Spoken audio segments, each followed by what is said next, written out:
se croit seulement. Oui, mon frère, croit seulement. Tout est possible à celui qui croit. Oui, ma se croit seulement. Crois seulement. Oui, mon frère, crois seulement. Tout est possible à celui qui croit. Bien-aimés frères et sœurs, vous me voyez heureux de vous voir ce soir parmi nous. Amen. Je disais à la dernière fois, pasteur, qu'il faut s'habituer. C'est pas si pour de nouvelles technologies, mais tout Jésus-Christ, c'est quand même une grande invention d'un de frère Ignace. Que Dieu le bénisse pour cela. Amen.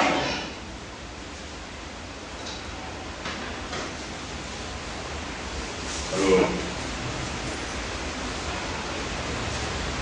ce soir, je pense que le Seigneur va nous parler d'un tout petit quelque chose qui a quand même son importance. C'est la pluie que j'entends. Bien de sentir ma voix ici un peu en haut de la gauche. Mais je pense que les choses vont arriver.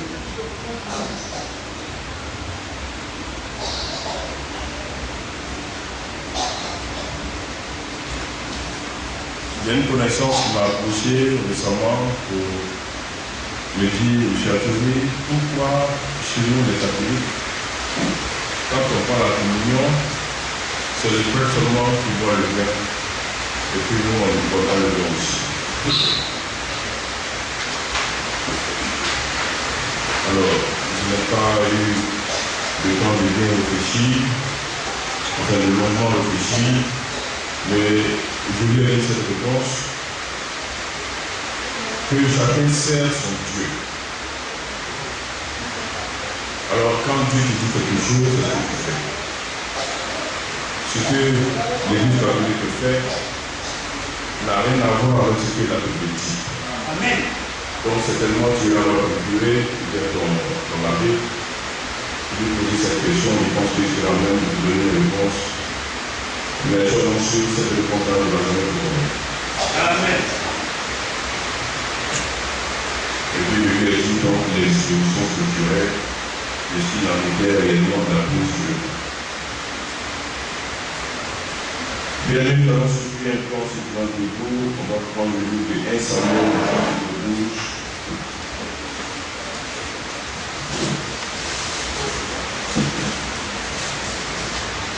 À partir du verset 20. Je vais faire la lecture. Samuel dit au peuple,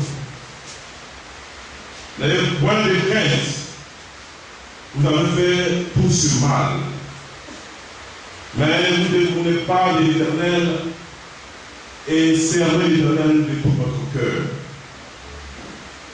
Ne vous en détournez pas, sinon vous irez après les choses de néant, qui n'apportent ni profit, ni délivrance, parce que ce sont des choses de néant.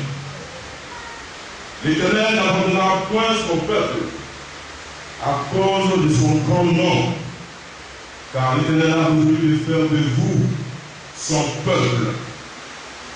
Loin de moi aussi de pécher contre l'Éternel, de cesser de prier pour vous. Je vous enseignerai le bon et le droit chemin.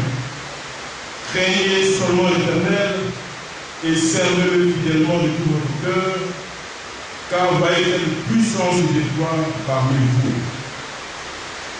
Seigneur notre Père, notre Dieu, je réunis ici les enfants afin de les rendre meilleurs.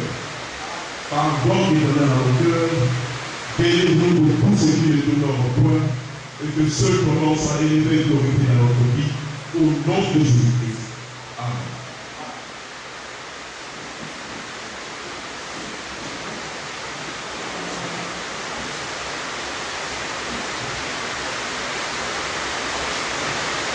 J'ai apposé un petit cantique.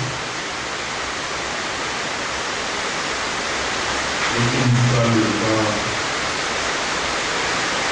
d'aider son nouvel à chanter ce cantique.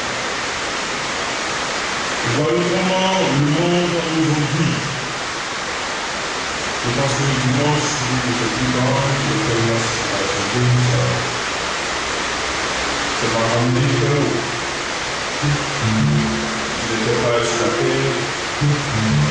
J'étais quelque part, comment c'était joli. Voyons comment le monde a été ouvert.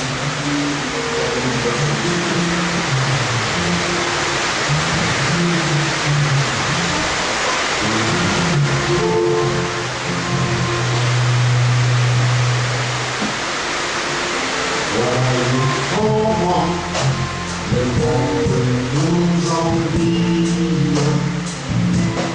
la paix et la joie inondent notre cœur.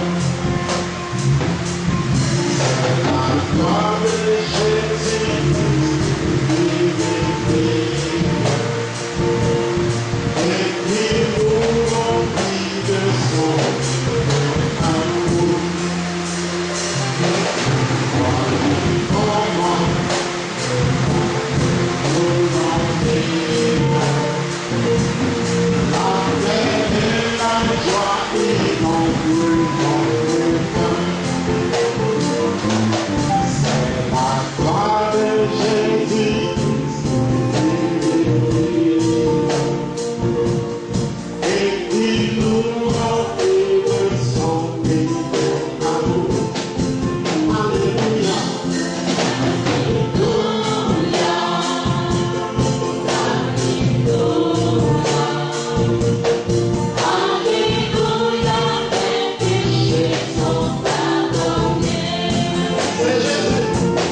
divins verront notre Seigneur. C'est pas moi qui le dis, c'est notre Père qui le dit. Alors il nous revient à chacun de pouvoir redoubler d'efforts. Personne ici n'est mieux que son frère. Personne ici n'est mieux que sa sœur. Alors n'ayez crainte, bien-aimés.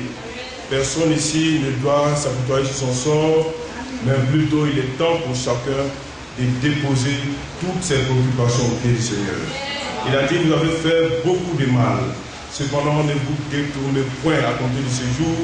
Ne vous détournez point de moi, dit le Seigneur. Servez-le de tout votre cœur et surtout avec une entière fidélité. Telle est la parole de Dieu. Le Seigneur nous exhorte les uns les autres à ne point dire, tu as trop péché, je suis rempli de mauvaises choses. Bien-aimé, il a encore temps pour toi. Si tu as encore le souffle de vie, c'est que le Seigneur encore t'accorde encore une grâce de pouvoir t'approcher de lui afin qu'il te nettoie et que tu sois ressemblant à lui. C'est pourquoi, bien-aimé, nous nous empressons à venir ici. C'est pour devenir meilleur. Ce n'est pas pour chercher de l'argent. Notre but principal, c'est pour surtout le ciel. C'est ça qui nous fait que nous nous empressons à venir ici. Si tu es assis ou si tu es assise sur cette chaise, sache que c'est pour le ciel que tu es là. Il a dit, cherchez premièrement le royaume de Dieu, la justice et sa justice, et le reste tout sera donné par-dessus. Quand nous remplissons les conditions, alors les bénédictions de l'Éternel s'accomplissent dans nos vies. Ce n'est pas quelque chose de magique, mais c'est quelque chose de réel. Seule la grâce de l'Éternel fait son effet dans la vie de chacun de nous. Alors, bien-aimés, n'abandonnons point l'Éternel, mais plutôt de façon résolue. Il a dit que nous serons donc son peuple, que le péché donc soit loin de nous et que nous ne cessons de lui adresser des prières, de louanges, d'acclamation et d'adoration, parce que c'est cela que notre Dieu prend plaisir. Alors, ce que le Seigneur a nous dit ce soir sera dans Matthieu, le chapitre 8. Je vais faire la lecture. Vous savez, il est possible d'étonner, voilà, de surprendre agréablement notre Père, entre guillemets. Comme Jésus entrait dans le Capernaum, un centenier l'aborda, le pria et disant, Seigneur, mon serviteur est couché à la maison, atteint de paralysie et souffrant beaucoup. Jésus lui dit, j'irai et je le guérirai. Le centenier répondit, Seigneur, je ne suis pas digne que tu entres sous mon toit, mais dis seulement un mot et mon serviteur sera guéri.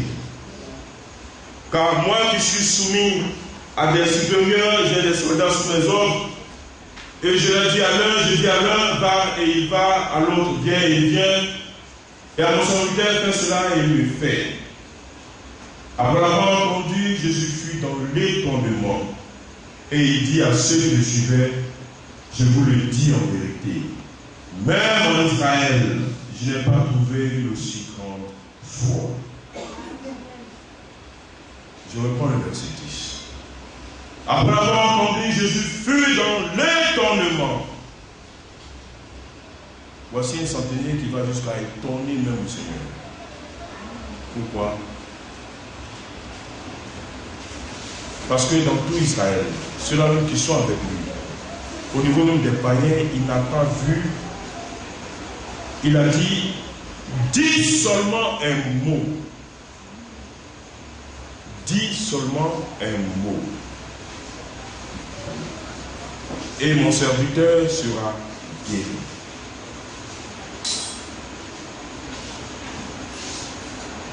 Le verset 11. Or, je vous déclare que plusieurs viendront de l'Orient et de l'Occident et seront à table avec Abraham, Isaac et Jacob dans le royaume des cieux. Mais les fils du royaume seront jetés dans les ténèbres du dehors, il y aura des pleurs et des grincements des dents. Puis Jésus dit au centenier, va, qu'il te soit fait selon ta foi. Et à l'heure même, le serviteur fut guéri.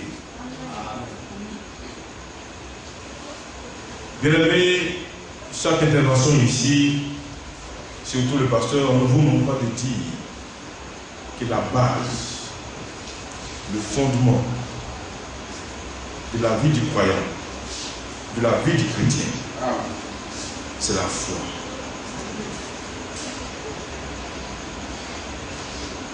C'est à partir de la foi que ton problème, ton souci sera ôté.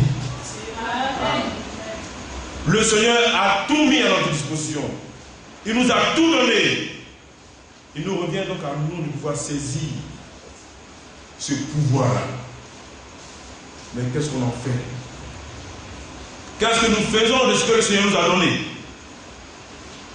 Un centenaire qui va jusqu'à dire, Seigneur, dis seulement un mot. Il a allé jusqu'à étonner le Seigneur. Ça fait 20 ans nous sommes dans la foi. Pour d'autres 30. Mais combien de fois, ces 30 ans-là, il y a eu combien de fois tu as étonné ton Dieu? Toujours tu viens à l'église. Toujours tu as l'heure. Toujours c'est toi qui fais les bonnes prières. Mais est-ce que tu as pu aller jusqu'à étonner ton Dieu agréablement? On est tous ici, on est contents. Je vous dis, il est temps pour chacun de travailler à son salut avec un petit tremblement. Amen. Parce que le jour vient, chacun s'en ira. Vous n'entendrez plus parler de moi. Parce que je m'en serai allé. Alors je me bats du mieux que je peux, avec la grâce de Dieu, le temps où le Seigneur aura déterminé pour moi, parce que moi je serai apte à aller à la rencontre, à sa rencontre dans les airs. Amen. Telle est ma prière. Et telle est votre prière également. On se débat, bien aimé. Mais si tu doutes un seul instant de la capacité de ton Dieu de pouvoir te faire sortir de la situation où tu te trouves, bien aimé, c'est ce doute-là qui va te mettre en difficulté. Et tu vas lier amitié avec ton problème. Et il sera toujours à ta porte. Il va même dîner avec toi. Il va partager ton lit. Même dans la douche, tu vas partager l'eau avec lui. Il est temps de nous en défaire. C'est fini ces histoires de doute. Mais Dieu nous dit, ce n'est ni par la force. Mais comment nous nous comportons pour attirer la grâce de Dieu dans nos vies?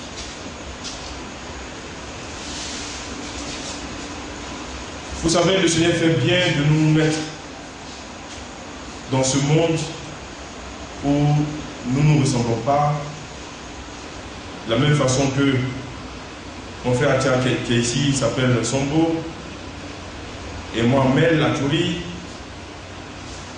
Les noms aussi sont différents, les comportements aussi sont différents, mais cependant le Seigneur nous exhorte à nous supporter les uns les autres. Amen. C'est ça la vie.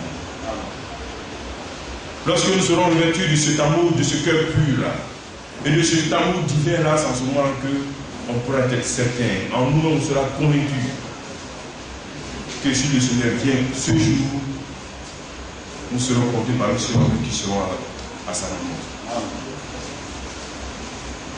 Bien aimé, il faut prendre ton âme, ton salut avec sérieux. Il ne nous reste plus assez de temps. Du jour au lendemain, on peut disparaître. Ça sera dommage pour ceux-là qui vont rester. Alors nous sommes tous dans la poche. Depuis le pasteur jusqu'à ceux qui sont au bout là-bas. Tout le monde est dans la poche. Amen. Et on se cherche. La foi du centenier a pourvu à son souhait. Amen. Qu'il te soit fait selon ta foi. Amen. C'est vrai, on peut avoir des dons de guérison. Mais la foi de l'individu aussi est pour quelque chose. Il faut croire à l'appel de Dieu. Il faut croire que Dieu est capable de t'ôter de la situation compliquée. Elle peut paraître inimaginable, inhumaine. Mais l'homme ne peut pas te faire sortir de là.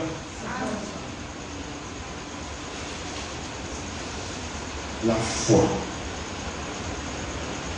Alors, nous allons prendre le livre de Marc. Bon, d'abord, on va prendre le livre. On va donner avec des précisions, je crois, le livre, le chapitre 7.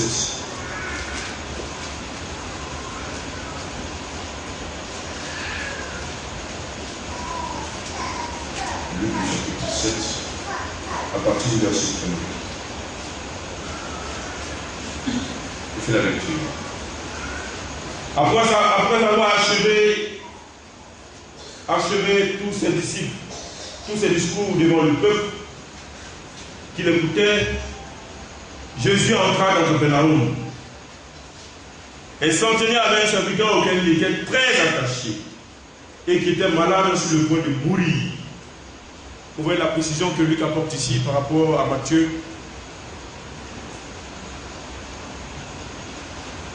Le verset 3.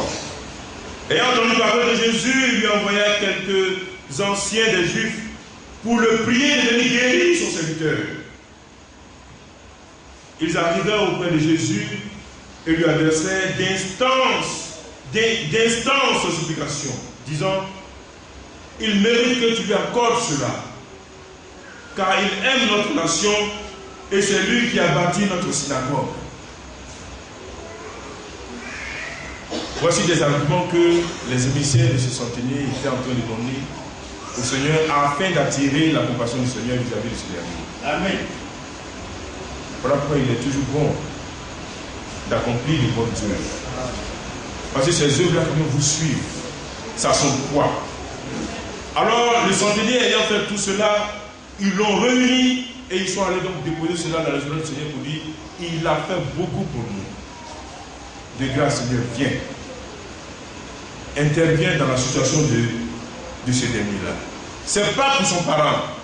Ce n'était pas pour sa fille, ni pour son fils, ni pour sa maman. Mais c'est pour son serviteur. Regardez l'amour qu'il avait. La Bible nous dit qu'il était très attaché à ce dernier. Alors quand vous avez des employés, ou alors quand vous êtes dans votre maison, l'amour doit être partagé par tout le monde. Amen.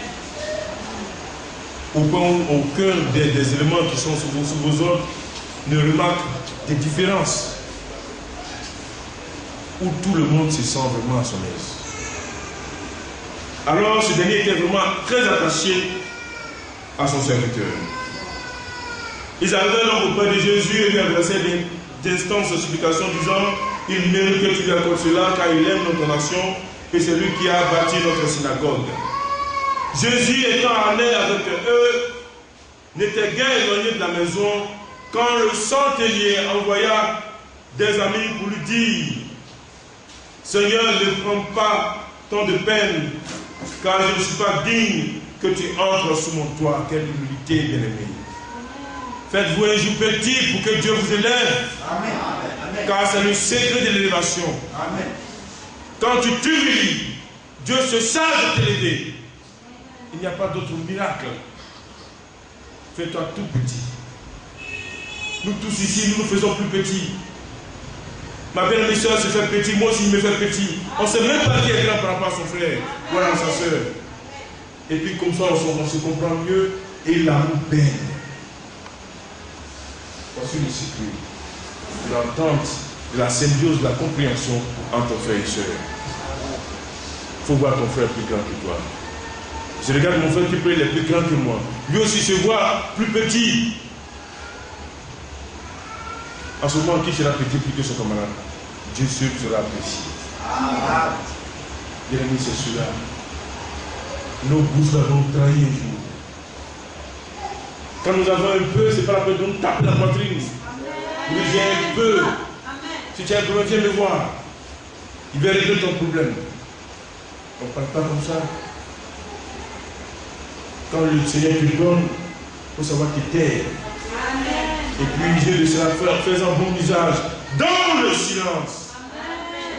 Et Dieu, verra ça, augmentera ton bien. Mais quand tu parles, t'amuses à continuer de parler, ta foi est fébrile. Un tel individu n'a pas de considération vis-à-vis des bienfaits de Dieu. Bien-aimés, sachons nous taire et faisons-nous petits. Cependant que notre foi, notre détermination, notre confiance que nous avons placée en notre Dieu ne cesse de grandir. Et nous verrons la gloire de Dieu. Amen.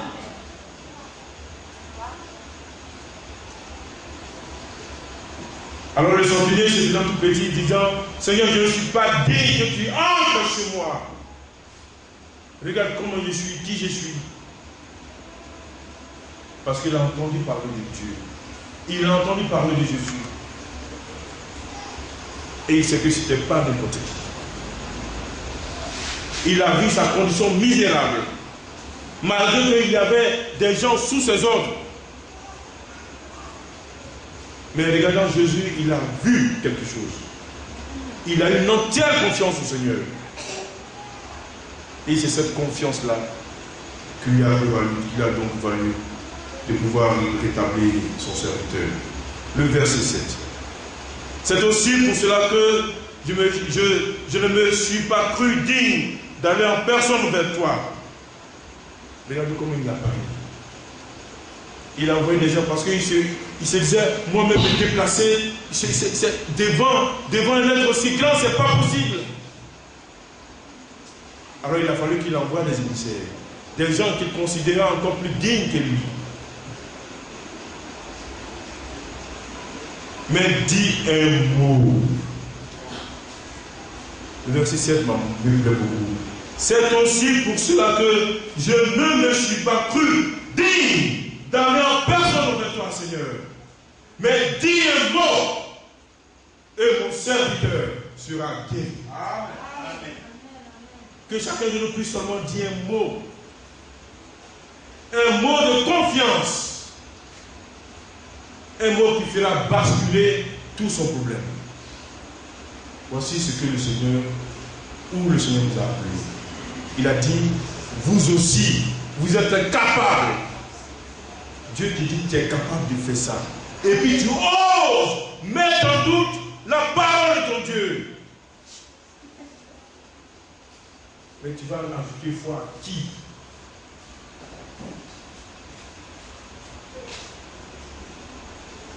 Ta condition, c'est toi qui l'as créée.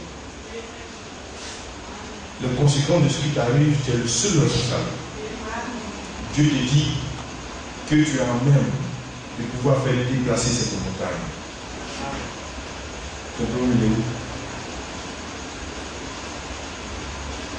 Ton Dieu te dit, tu es capable de régler ton problème. Et tu oses mettre en doute ce que le Créateur de toutes choses a dit.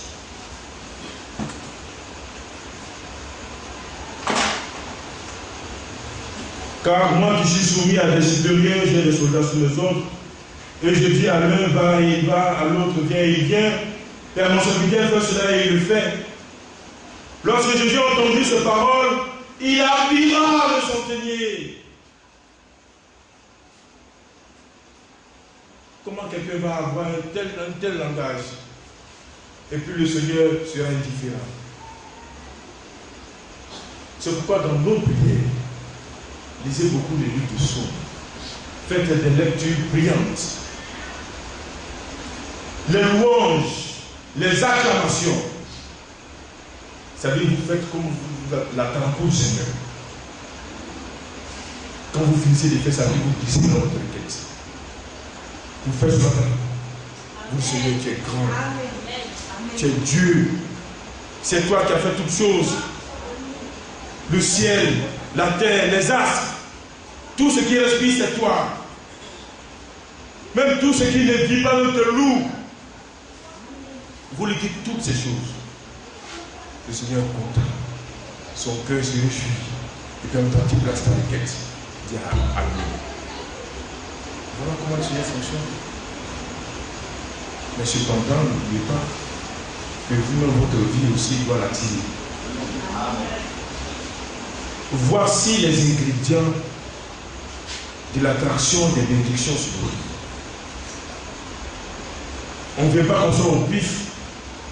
Seigneur, vraiment, je suis malade. Seigneur, j'ai besoin de telle chose, donne-moi. On ne fait pas comme ça. Il y a des manières, une méthodologie d'approche. Tout de même, c'est au grand Dieu que nous parlons. On va parler comme ça et puis directement, même quand on arrive chez vous à la maison, on vous fait asseoir, on demande nouvelles, on vous donne d'abord à boire et tout ça. On prie, on demande nouvelles, première nouvelle, et ensuite il glisse, deuxième nouvelle. Tout ça, c'est des manières. Amen.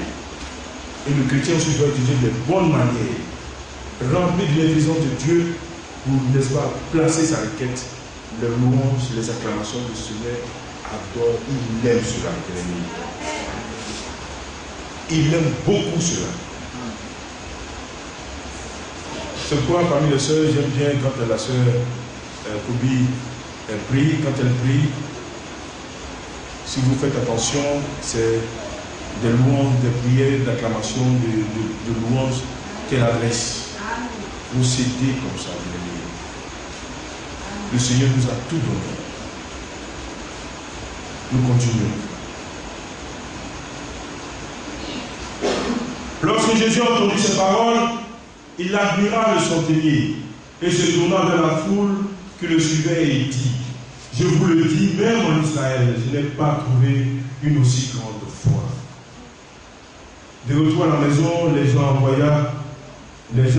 envoyés par le centenier trouvèrent guéri le serviteur qui avait été malade. Voici le pouvoir de la foi. Amen. Voici ce dont la foi est capable. Amen. Amen. Cette base. Quand vous l'avez et que la vertu vient se poser là-dessus, la connaissance, la tempérance, la patience, la piété, l'amour, bien aimé, c'est le fondement. Et là, vous êtes sérieusement renseigné sur du roc. Il n'y a pas l'homme pour vous voir, ce n'est pas possible. Et l'esprit lequel vous voit, il quitte la vie. Parce que quand il vous voit, c'est Dieu qui voit. Il va falloir qu'on arrive quand même à ce cas. On ne va pas toujours rester dans le temps de se faire, ça veut dire dans des paroles inutiles. Tellement on aime les gens bénis dans la bassesse. Au point de se noyer là-dedans. Quelle honte. Apportons plutôt aussi des choses importantes qui vont nous amener là-haut. On va quitter ça, on va arriver plutôt là-haut. Le temps est fini. Amen. La récréation est terminée. Les amusements, c'est fini ça. Alors celui qui vient aller au ciel, qui peut être sur la camp de terrain, se mettre sur ce contrat. Bien aimé, je vous le dis, la vie est très courte.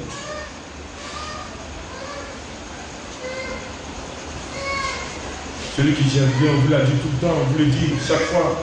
Celui qui gère bien son aujourd'hui, demain il est tranquille. Mais on va rester là à penser. Maintenant, lorsque nous manquons maintenant de cette foi-là,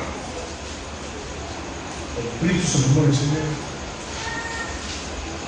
Donne-moi de le pointer à un seul niveau dans ta parole. Amen. Donne-moi d'être ancré dans une confiance totale.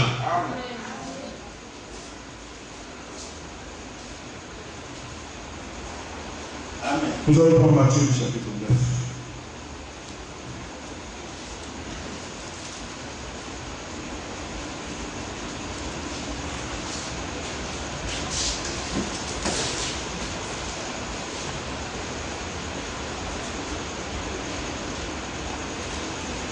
Matthieu chapitre 9, partir du verset 20. Alors voici encore un second exemple. Et voici une femme atteinte d'une perte de sang depuis 12 ans.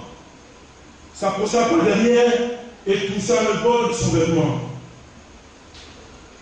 Car elle disait en elle-même: Si je puis seulement toucher son vêtement, je serai guéri. Jésus se retourna et dit, en la voyant, bon courage ma fille, ta foi t'a guéri. Et cette femme en fut guérie à l'heure même.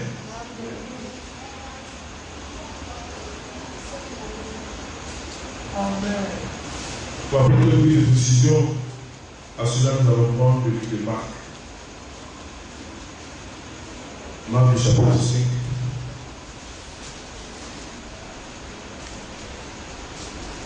Bien aimé, les exemples de foi sont multiples dans la Bible. Marc du chapitre 5, nous allons commenter à partir du verset 22.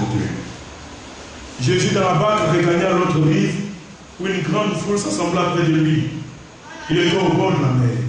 Alors vint un des chefs de la synagogue nommé Jairus, qui l'ayant aperçu se jeta à ses pieds et lui adressa cette instante prière. Ma petite fille est à l'extrémité, viens pose-lui les mains afin qu'elle soit sauvée et qu'elle vive. Jésus s'en alla avec lui et une grande foule le suivait et le pressait. Or, il y avait une femme atteinte d'une perte de sang depuis 12 ans. Bien aimé, remarquez quelque chose. Le Seigneur allait dans un lieu bien précis. Il partait à un endroit. Et en chemin, il y a eu quelque chose qui s'est passé. Alors, une femme atteinte de perte de sang pendant 12 ans. La Bible dit ici, elle avait beaucoup souffert entre les mains de plusieurs médecins et elle avait dépensé tout ce qu'elle possédait. Elle n'avait éprouvé aucun soulagement, mais elle était allée plutôt en empirant. Donc sa situation ne faisait que se dégrader. Elle a parcouru les médecins. Toute la médecine de ce monde ne pouvait pas régler son problème. Amen. Mais il lui fallait seulement quelque chose. Une confiance totale en Dieu. Amen. Le vrai, l'ultime, Amen. où la limite des hommes, c'est en ce moment-là que le petit pouvoir de Dieu commence. Amen. Amen. Bien aimé, c'est dans cela. Le commencement de son pouvoir là, c'est ça. C'est-à-dire c'est le chaos où les hommes même ne peuvent plus rien.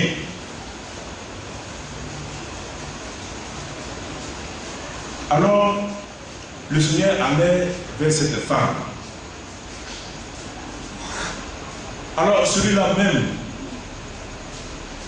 je me souviens, il y a une année où il y a, je crois, un évêque romain un Italien qui devait arriver, parce qu'il faisait des miracles et tout ça.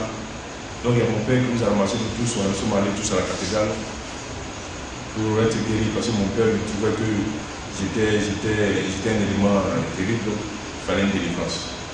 Alors nous avons tous, nous sommes allés là-bas. Alors il a exigé à ce qu'on s'assied devant, c'est-à-dire la chair est là, et puis on va s'asseoir là, comme ça quand le monsieur a parlé, en même temps, bon, il avait c'était son entraînement.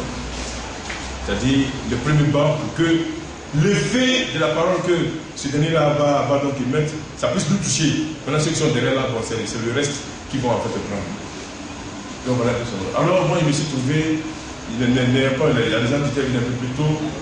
Donc on s'est retrouvé plutôt un peu en arrière. Bon, j'ai vu le visage de mon vieux, il n'était pas trop content. Bon, cependant, le monsieur a fait effectivement, il y a eu des gens qui étaient en train de sauter, bon, ça criait par-ci par-là, et tout ça. Mais après, ce dernier a dit que ceux qui n'ont pas eu leur guérison maintenant, il ne faudrait pas qu'ils pensent que c'est fini, mais ça peut se faire progressivement, un peu. Bon, après, puis bon, c'est mort. Mais quand j'ai lisé cette partie, je me suis dit que la grâce de Dieu est en train de parcourir les chemins. Et il a fallu quelqu'un qui ait l'œil de Dieu pour lui chipper une partie et ça lui a profité énormément. C'est ce dont cette femme qui souffrait pendant 12 ans, qui a parcouru presque, disons, toutes les médecines qui pouvaient exister en son temps. Elle a fini son petit argent. Les gens lui ont dit, il faut faire diaquadio, il faut prendre ça, il faut écraser, il faut te purger, il faut mettre dans tes narines, mettre dans tes yeux, mettre dans tes oreilles. Partout elle a pris tous ces médicaments, mais zéro. Amen. Souvent, notre délivrance est plus près, mais on aime aller loin chercher. Chercher très loin. Souvent, parfois, on est là, on marche chercher des plantes pour aller voir un guérisseur, alors que c'est pas tout la tête à marcher, c'est ça même qui est la solution à ton problème. Mais tu ne sais pas, tu marches là-dessus, souvent tu casses à tes pieds, tu fous son pied. Alors que c'est ça même qui va régler ton problème, tu ne sais pas. Tu dois commencer tout ton action. Alors, la guérison passait. Et voici ce qui s'est passé. Elle se disait, car elle disait, si je puis seulement toucher ce vêtement, je serai guéri. Au même instant, la perte de sang s'arrêta et elle sentit dans son corps qu'elle était guérie de son mal. Alléluia. Jésus connut aussitôt en lui-même qu'une force était sortie de lui et se retourna au milieu de la foule et dit, qui a touché le vêtement? Il a senti un pouvoir sorti de lui. Quelqu'un a chippé quelque chose. Amen. Mais qui était permis et autorisé à chipper le pouvoir de Dieu? C'est une connexion réelle. La foi de cette dernière a attiré la grâce, la bénédiction, donc la guérison dans le sein de Dieu pour aller vers elle. Voici le secret. Cela plane au-dessus de la tête de chacun de nous. Nous tous ici, toutes les bénédictions de Dieu sont sur nos têtes. Amen. Vous vous souvenez quand nous avons jeûné? Toutes les bénédictions de Dieu sont sur nos têtes. Si ta pensée est bonne, ta pensée est pure, les bénédictions là vont attirer, c'est comme les mains, ça tire, au fur et à mesure. C'est comme ça, bien dit, c'est pas, il n'y a rien de sorcier. Tu veux quelque chose de Dieu, le Seigneur te l'a déjà donné. Toi, maintenant, tu veux récupérer son acceptation. La foi de chacun de nous attirera tout ce dont on a besoin.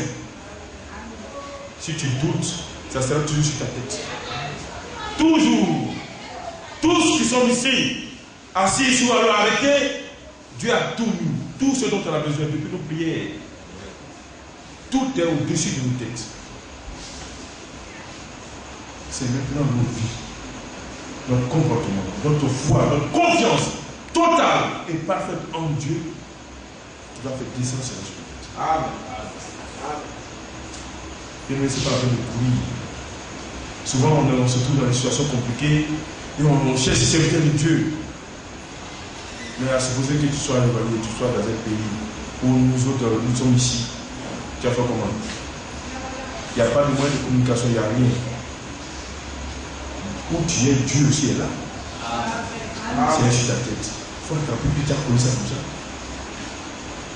Mais qu'est-ce qui va attirer ça? C'est ta vie, c'est ta foi, c'est ta confiance en Dieu. Amen. Et lorsque nous avons ça,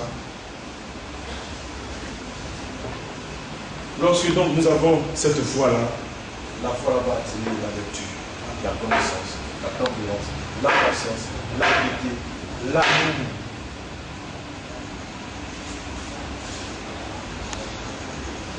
C'est ça la foi avec les yeux. C'est ça.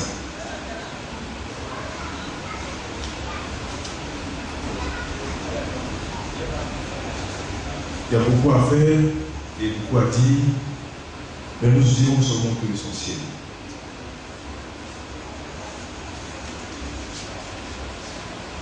Nous allons continuer, sauter un peu le verset, en prendre. On va continuer. Il est, pardon, verset 32. Et il regarda de lui pour voir celle qui avait fait cela. La femme effrayée, tremblante, sachant ce qui s'était passé en elle, Verset se jette à ses pieds et lui dit toute la vérité. Mais Jésus lui dit, ma fille, ta foi t'a sauvée, va en paix et sois guérie de ton mal. Quand il parlait encore, survint de le chef de la synagogue des gens qui disent, ta fille est morte, pourquoi importuner la votre maître? Mais Jésus, sans tenir compte de ces paroles, dit au chef de la synagogue, ne crains pas, crois seul. Amen. Dieu nous dit, ne crains pas, crois seulement. Seulement. Bien, quand on va finir, tu vas chanter ce que nous avons dit, crois seulement. Tu vois le cœur. Alléluia. Il nous faut seulement croire. Amen. La foi.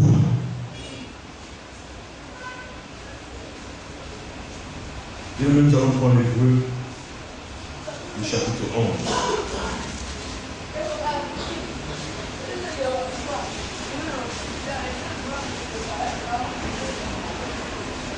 Or, la foi est une ferme assurance des choses qu'on espère, une démonstration de celles qu'on ne voit pas. Pour l'avoir possédé, les anciens ont obtenu un témoignage favorable. Amen. La foi de chacun de nous doit avoir un témoignage, c'est-à-dire une foi qui parle, une foi avec des effets, une foi que l'on peut voir, que l'on peut toucher. C'est ça la foi avec les œuvres. C'est une foi vivante. Amen.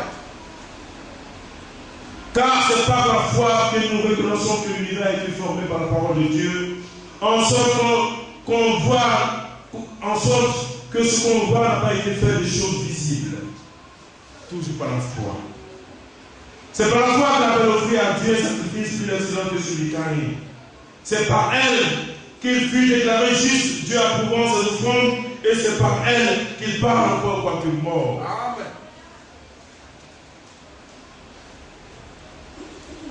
Abel n'existe plus, mais ses œuvres encore sont d'actualité. Amen. Quand nous serons plus, que nos œuvres puissent encore parler. Que l'on puisse dire que mon bien-aimé, que voici vraiment ce qu'il a eu à faire. Il a fait ça, il a fait ça, il a fait ça. Que ton nom aussi puisse rester en bien entendu. C'est par la foi que l'homme fut enlevé pour qu'il ne voit point la mort et il ne parle plus parce que Dieu l'avait enlevé. Car avant son enlèvement, il avait reçu le témoignage qu'il était agréable à Dieu. Amen. Tout ça, c'est l'effet de la foi. Bien-aimé, tu es invité à être agréable à Dieu. Amen. Et le commencement de toutes choses, c'est la confiance que tu places en ton Dieu. Là où tu le mets, c'est là-bas qu'il agira. Là où tu le places, c'est là-bas que commencera, n'est-ce pas, son pouvoir. Si tu penses qu'il est incapable, alors il sera incapable pour toi. Si tu penses qu'il est capable à tout faire et de tout faire pour toi, alors il sera plus que ton espérance. Amen. Amen. Bien-aimé, que chacun de nous soit même de ton désir, de par sa vie, de par ses capacités, parce que Dieu nous a donné le pouvoir. Ne doutons pas du pouvoir que Dieu nous a donné. Amen. Que cela ait son effet et que le monde ouvre ses grands yeux pour voir et que l'homme puisse avoir de la crainte parce que Dieu habite en nous. Que son sang soit béni. Amen.